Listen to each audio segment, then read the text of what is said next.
qui se passera, que tout ce qui se dira ici soit pour ta gloire. Bénis le peuple de la Côte d'Ivoire. Bénis tous ceux qui sont arrivés ici, les journalistes et les invités. Merci pour tout ce que tu fais. Au nom puissant de Jésus-Christ de Nazareth. Amen. Terre d'espérance, pays de l'hospitalité, des gens remplis de croyance, ont élevé ta dignité. Je veux du voir, fiers artisans de ta grandeur, tous rassemblés pour ta gloire, les bâtirons dans le bonheur. Les citoyens, le pays nous appelle, si nous avons dans la paix ramené la liberté, quoi sera l'être modèle, l'espérance promise à l'humanité, en forgeant unis dans la foi nouvelle, la patrie de la fraternité. Merci à tous, on va s'asseoir, vive la Côte d'Ivoire, vive la Côte d'Ivoire. En effet, nous sommes réunis ici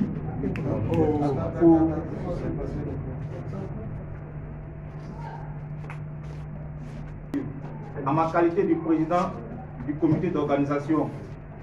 Je vous souhaite la bienvenue à cette sublime rencontre. En effet, nous sommes réunis ici pour un but: agir pour le bien-être de nos concitoyens. Cette journée vise la mise en place de la signature Agir pour le peuple. Je prie que tous nous nous accordions pour mettre ensemble un plan d'action véritable afin de répondre à l'appel du peuple. Je ne vais pas m'étaler car ce n'est pas moi qui est à l'honneur, mais plutôt l'ensemble de la société civile de Côte d'Ivoire. Main dans la main, on va arriver. Sur ce, je vous souhaite de passer d'agréables moments. Que Dieu bénisse la Côte d'Ivoire. Ce matin, c'est de nous mettre ensemble, de porter notre signature. Les gens sont dans la détresse. Pourtant, nous, en tant que leaders, nous, en tant que président de l'association, nous ne pouvons nous taire face donc à de telles situations. C'est pourquoi nous avons pour nous lire la convention d'accord. Avant de procéder à la lecture du protocole d'accord sur la mise en place de Agir pour le peuple, je voudrais dire merci au grand frère Kripé, dire merci à toutes les organisations qui ont accepté de se mettre ensemble pour coordonner nos actions, pour que ceux pour qui nous avons prêté le serment de défendre les intérêts, je parle des populations ivoiriennes qui sont beaucoup abusées, nous puissions être efficaces sur le terrain. Quand le grand frère m'a appelé, il dit: jeune frère, aujourd'hui, si nous ne nous mettons pas ensemble pour être un et aborder nos différentes problématiques ensemble, nous risquons d'être piétinés. Nous risquons tout simplement de disparaître. Et que les organisations de société civile, des enveloppes, les organisations de société civile, de collaboration et de recherche de gains, les organisations de société civile qui font la politique du ventre, ces organisations vont parler en notre nom de façon médiocre et font croire à la communauté nationale et internationale que tout va bien en Côte d'Ivoire. Alors que nous savons tous qu'aujourd'hui, la question de l'emploi en Côte d'Ivoire est problématique, qui est le socle de notre bataille à l'amique aussi. Nous savons aujourd'hui que les questions sociales, partout, ça ne va pas. Et comme ceux qui ont le pouvoir de la communication, donnent l'impression que tout va bien, il est important que nous puissions nous rassembler Je crois que c'est dans ce cadre que toutes ces organisations qui ont accepté, au premier rang, nous, Mission des consciences citoyennes, dont je suis le premier responsable, nous avons voulu nous démarquer de ceux qui ont choisi de trahir le peuple. C'est ainsi que agir pour le peuple est la bienvenue pour que nous puissions réussir le combat. Alors, je passe à la lecture. Agir pour le peuple. Protocole d'accord de mise en œuvre. Titre 1. Constitution, dénomination, durée, objectif. Article 1er. Constitution. Il est engagé entre les organisations de la société civile y adhérant une action coalisée pour la défense du peuple ivoirien opprimé. Dénomination. L'action est dénommée Agir pour le peuple ou AGIRP.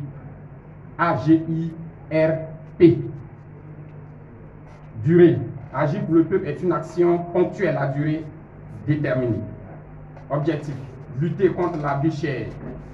Lutter contre la gabegie financière. Lutter contre l'impunité des auteurs de détournement de deniers publics. Faire stopper les déguerpissements anarchiques des populations sans aucune contrepartie. Exiger un dédommagement pour les populations déjà victimes des déguerpissements abusifs. Imposer une élection inclusive, juste, équitable et transparente en Côte d'Ivoire, gage d'une élection, d'une réconciliation vraie et durable. Titre 2, organisation et fonctionnement. Organisation. Agir à deux organes, la supervision et le bureau exécutif. Alinéa 1, la supervision.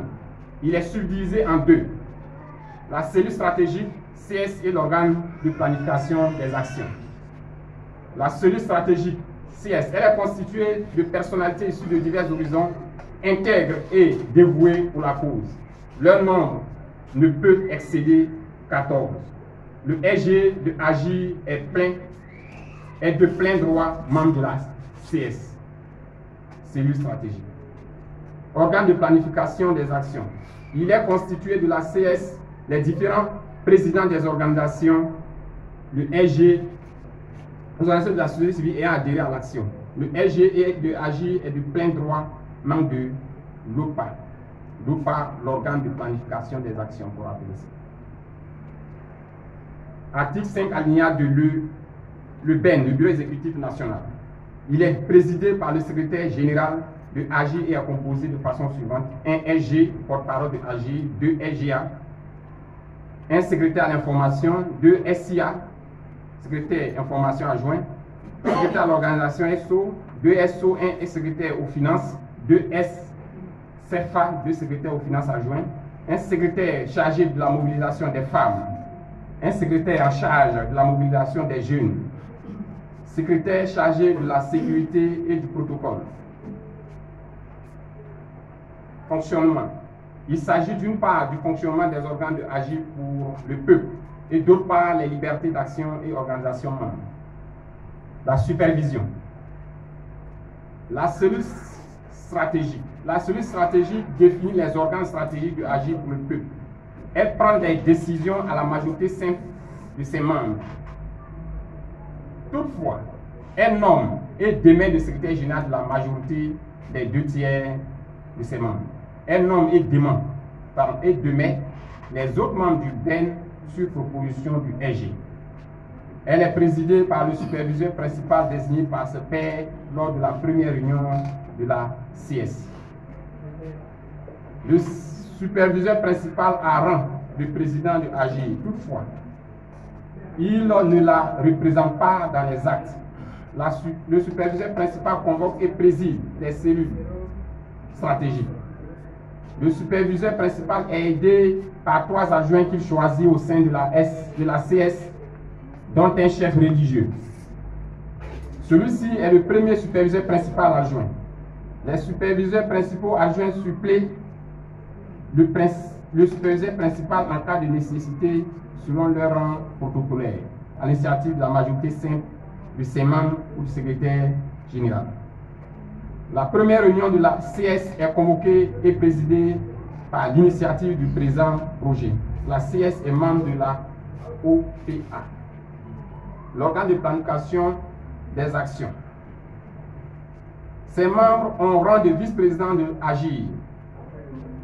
Les réunions de l'OPA sont convoquées et présidées par le superviseur principal. L'OPA planifie la mise en œuvre des décisions de la cellule stratégique et veille à son exécution. Les membres de OPA Abusement assument les tâches spécifiques en qualité de vice-président de AGIR. Ce sont vice-président en charge des relations avec les partis politiques, vice-président en charge des relations avec les représentations diplomatiques, vice-président en charge de la diaspora, vice-président en charge des affaires juridiques, vice-président en charge de la solidarité et des actions sociales, vice-président en relation avec les marchés et en charge de la cherté de la vie, vice-président en charge du déguerpissement et du cadre de vie, vice-président en charge des relations avec le milieu scolaire et estudiantin. De Ben, il représente AGIR dans toutes les actions. Il exécute les décisions ainsi que les actions planifiées par la supervision. Le secrétaire général est le premier responsable. Il est nommé par le CS, la cellule stratégique. Il est secondé par 2 secrétaires généraux adjoints. Le SG propose à la nomination de la cellule stratégique les membres du BEN, donc les SG à l'information, au nombre de 3. Il veille sur son image dans l'opinion.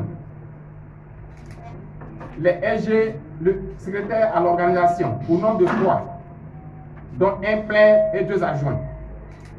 Les secrétaires aux finances, au nombre de 3, un plein et 2 adjoints. Les secrétaires chargés de la mobilisation des femmes, au nombre de 3, dont 2 adjoints. Les secrétaires chargés de la mobilisation des jeunes, au nombre de 3 et dont 2 adjoints. Ils sont chargés de mobiliser la jeunesse dans l'action pour agir. Les secrétaires en charge de la sécurité et du protocole, au nombre de 4, dont un secrétaire chargé du protocole et 2 adjoints en charge de la sécurité. Ils sont chargés de la sécurisation et des planifications de AGIR et du protocole lors des cérémonies. Alinéa 2 de l'article 6. Liberté d'action des organisations membres. Les organisations membres de la présente action sont libres de leurs activités. Toutefois, elles ne peuvent aborder parallèlement à celle-ci une action soulevée en son sein et devenue cheval de bataille de l'ensemble des organisations.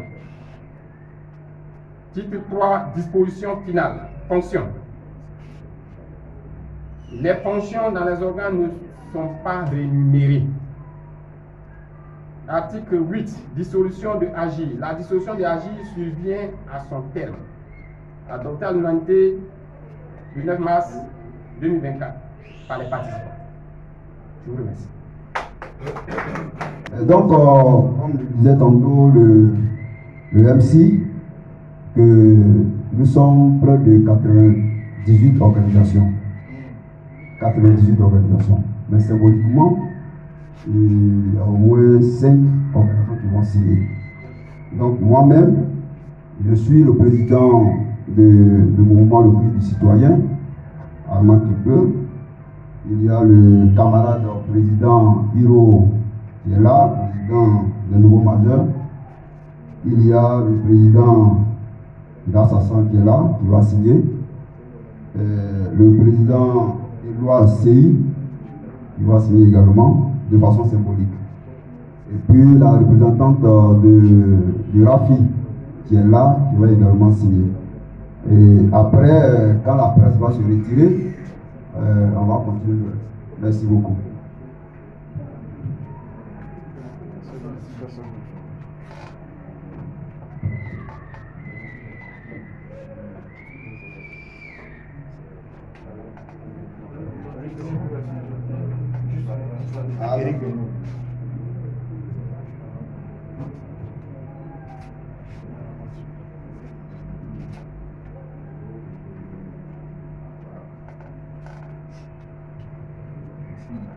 la signature du président Iro, le président des nouveaux majeurs de Côte d'Ivoire.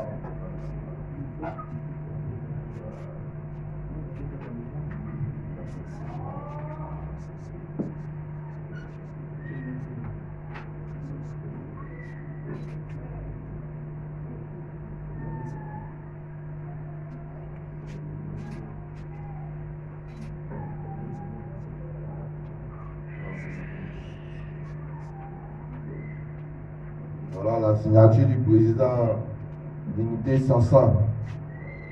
Voilà. Il y a le doyen CI qui est là, le doyen, le président de l'association des retraités actifs du secteur pharmacie PNA qui vient de signer. Si le doyen CI est là, qu'il vienne voilà, approcher pour votre signature. Et puis la représentante du RAFI est là aussi. La représentante du RAFI, voilà, peut s'approcher aussi. Voilà. On ne voit pas. Qu'il se mette de l'autre côté là-bas. Là, comme ça, Ah, ok, il a fini. RAFI. Voilà la représentante, la présidente du RAFI.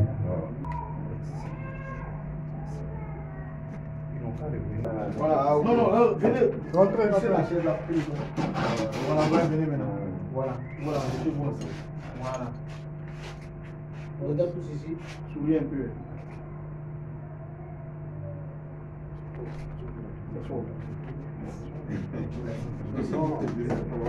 Merci. Ok, merci, chers camarades.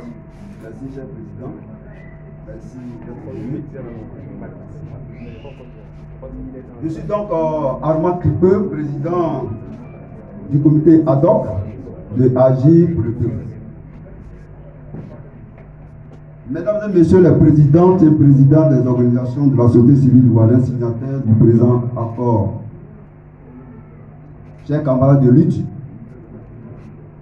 mesdames et messieurs les journalistes, chers amis de la presse, honneurs d'invités à vos rangs et grades, mesdames et messieurs, au nom du comité ad hoc de Agir pour le peuple que j'ai l'honneur de présider et à mon nom propre, je vous souhaite la bienvenue. Notre présence dans cette salle s'inscrit dans le cadre portant signature d'un protocole d'accord des organisations de la société civile ivoirienne qui s'engagent dans l'action Agir pour le peuple pour mener des actions de grande envergure. Je tiens à vous remercier pour votre humilité, pour votre courage et la résilience dont vous faites preuve. Après près de 2 jours de rencontres et de réflexion, nous voici en train de paraffer un protocole d'accord qui nous rassemble. Chers camarades présidents, je voudrais une fois de plus exprimer ma gratitude pour avoir effectué le déplacement et signé ce protocole d'accord qui nous unissent autour de notre action commune, Agir pour le peuple. Aussi, nous sommes présents en ce lieu pour impulser de ce qui ne va pas dans notre société, dans notre chère nation, la Côte d'Ivoire. Nous allons donc nous adresser d'abord à l'État de Côte d'Ivoire et à la société civile ivoirienne. Monsieur l'État, dans son œuvre, Regard sur le monde actuel, Paul Valéry écrit, et je cite, « Si l'État est fort, il nous écrase. S'il est faible, nous périssons. » Une telle pensée pose la problématique de la gestion des affaires de l'État. Soit de quelle manière l'État doit-il être géré pour le bonheur des populations? Mais monsieur l'État, dans quelle posture êtes-vous? Êtes-vous faible ou fort? Ou comment êtes-vous? Sommes-nous en train de périr sur le poids de l'insécurité, de la famine, du manque de soins et d'éducation? Sommes-nous en train d'être écrasés dans un environnement où nos droits les plus élémentaires sont écrasés? Droit à la vie, droit à la nourriture, droit à l'habitat, droit à la santé, droit à l'éducation. Sommes-nous encore des humains? Il y a un proverbe africain qui dit: Même quand on doit tuer son poulet, on lui donne à boire. Mais dans la plupart des cas, le poulet est mieux que nous. Monsieur l'État, tu méprises le peuple. Qui est ce peuple pour que tu le considères avant de faire ce que tu trouves bien? Il suffira que tu lui fasses des promesses et que tu lui ferais pour que tu passes à autre chose. Il y a un fallacieux argument qui est brandi actuellement ici en Côte d'Ivoire. Abidjan a fait belle allure pendant la CAN. Il ne faut donc pas que certains quartiers y existent. GESCO est l'entrée d'Abidjan. Il faut donc qu'elle soit présentable. Ces arguments tiennent-ils pour les personnes qui peuvent être élues par les Ivoiriens? Est-ce une simple question de méthode? Mais par simple curiosité, qui sera propriétaire des espaces d'unité? Qu'est-ce qu'on va y faire? Supposons qu'on y construise de nouvelles habitations. Qu'est-ce qu'on aura fait de les souffrances des populations? Le carburant est extrêmement cher, les coûts du transport grimpent de façon vertigineuse selon les humains des transporteurs avec la complicité d'un groupe d'individus sans foi ni loi appelé Niambro, accentuant les souffrances des pauvres populations sur les routes. Les denrées alimentaires sont de plus en plus inaccessibles. Les produits de rente sont très mal achetés. Quand on fait une comparaison entre la Côte d'Ivoire et le Cameroun, aujourd'hui au Cameroun, le prix du kilo de cacao bon champ est de 4 225 francs, contrairement à la Côte d'Ivoire qui a 1000 francs. Les produits vivriers ne sont non plus à la portée des populations déjà en souffrance. En un mot, notre État nous a abandonnés. Nous sommes livrés à nous-mêmes. Lors de ces campagnes pour les présidentielles, le candidat Alassane Ouattara avait promis aux populations ivoiriennes la transparence dans la gestion des affaires de l'État. Mais que constatons-nous? Le peuple de Côte d'Ivoire constate que le chef de l'État est mieux comme une cape d'eau douce face à la gabegie financière, au détournement des deniers publics, à l'impunité des mises en cause. Qu'allons-nous faire? C'est en cela que j'en appelle à l'union des organisations civiles ivoiriennes pour des actions communes. Notre action sera de nous mobiliser à l'unisson pour dire non au déguerpissement sauvage sans aucune considération humaine.